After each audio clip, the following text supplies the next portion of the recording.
I want to switch gears and talk about pediatric cancer.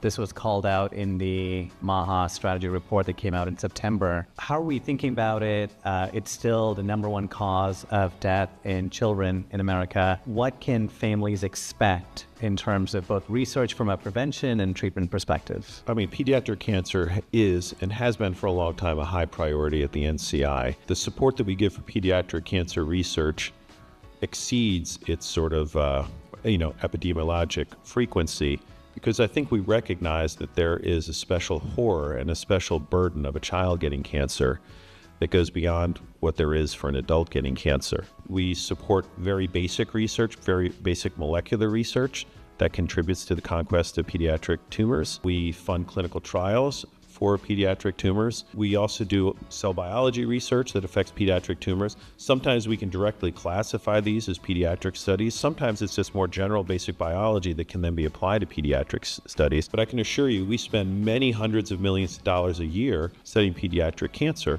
And these have yielded benefits. I think one of the most obvious benefits over the years is you can look at pediatric acute lymphoblastic leukemia, kids' leukemia. The cure rate for that now in the United States is about 90%. And this is due to a lot of excellent biology as well as painstaking clinical trials over the last, I'd say, 30 years, where we went from a single agent at Sidney Farber at the Dana-Farber Cancer Institute to today's regimens, which now, by the time you're done treatment, probably you've seen 9 or 10 different drugs.